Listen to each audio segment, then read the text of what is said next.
Bonjour mes amis, ça fait quelques jours qu'on ne s'est pas vu. J'ai passé 2-3 jours habituels parce que bon, j'étais bien occupé. Puis ça me fait plaisir de vous revoir comme ça le matin. Pour faire une troisième petite vidéo, petit clip sur l'intimité. Pourquoi je tiens tant à parler de ça?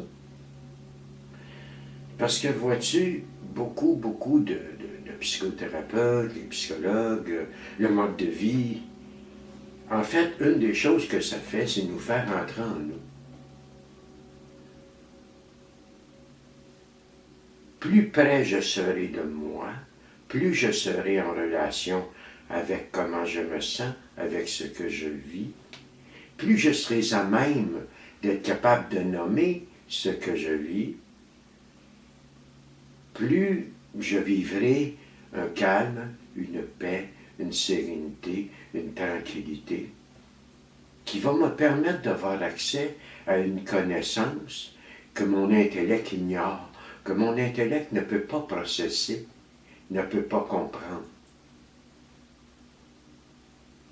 Tu sais, ma tête a... Pardon, je m'excuse. Je suis un être intelligent, je suis un homo sapiens. Donc, ma tête, elle pose toujours des questions. Comme si poser des questions, et avoir des réponses, ça allait m'apporter le bonheur. L'être humain est un chercheur, pas un trouveur. Dès le moment qu'on a trouvé la réponse à notre question, on en a un autre.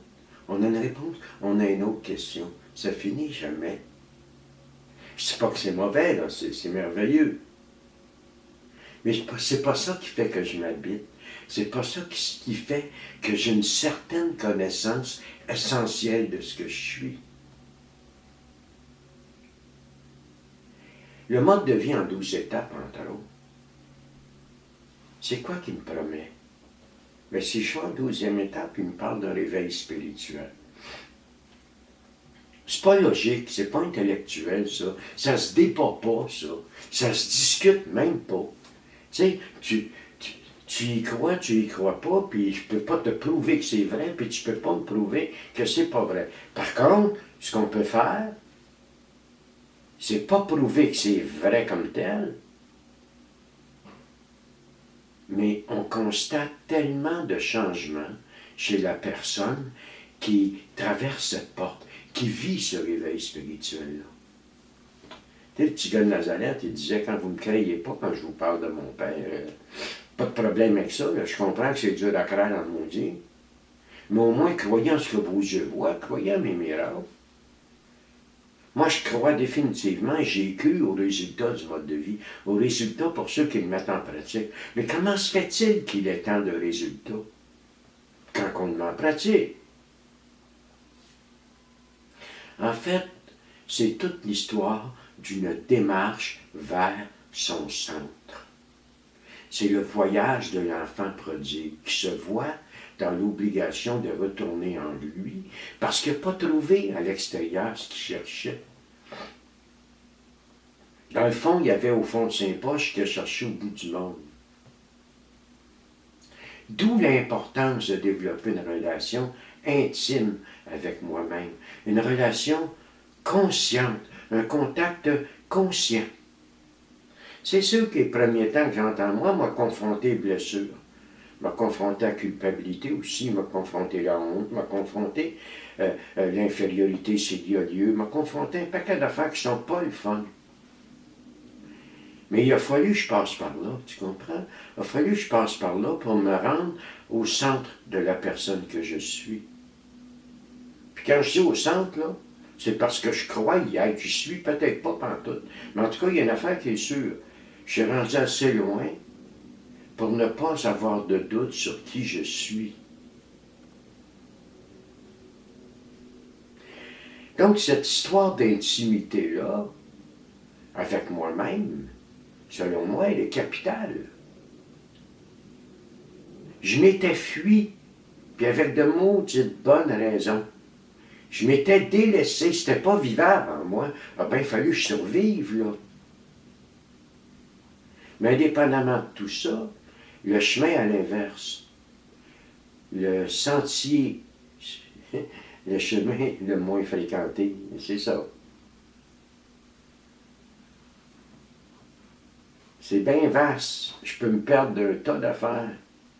Je peux tomber dans d'autres, hein, dans l'alcool, dans le travail, dans le sexe, dans le jeu, dans toutes sortes de compulsions, la bouffe, name it, la cyberdépendance. Tu comprends? Je peux tomber dans n'importe quoi pour m'oublier.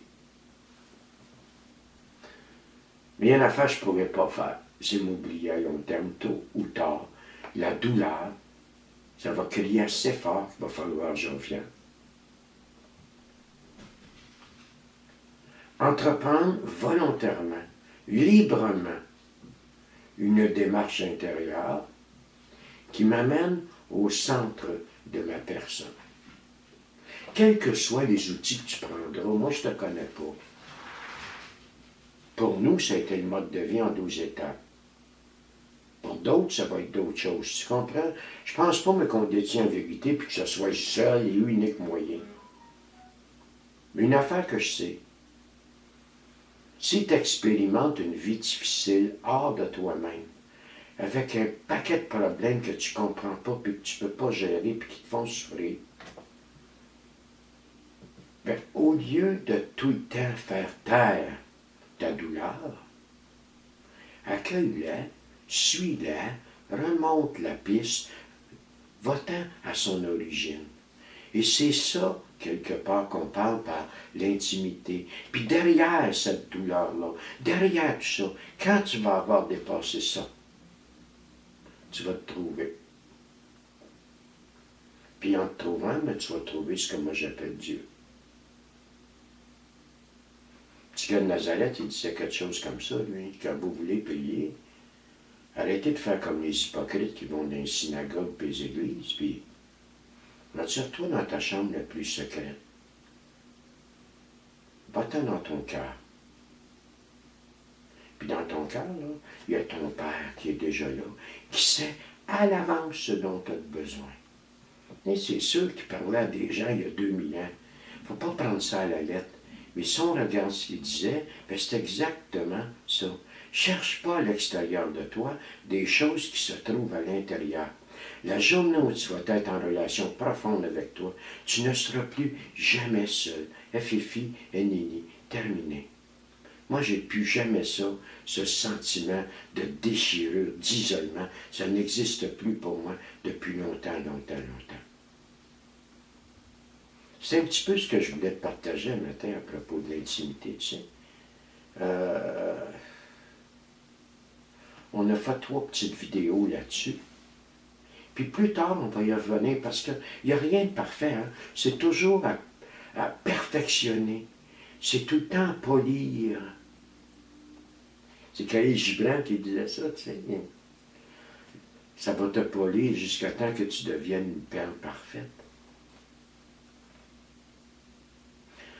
Au début, on y va à reculons parce qu'on ne veut plus souffrir. Après ça, on y va parce qu'on trouve ça intéressant et c'est nouveau. Après ça, on y va parce qu'on aime ça. Après ça, on y va parce qu'on s'aime. Allez, passe une belle journée. Bye bye.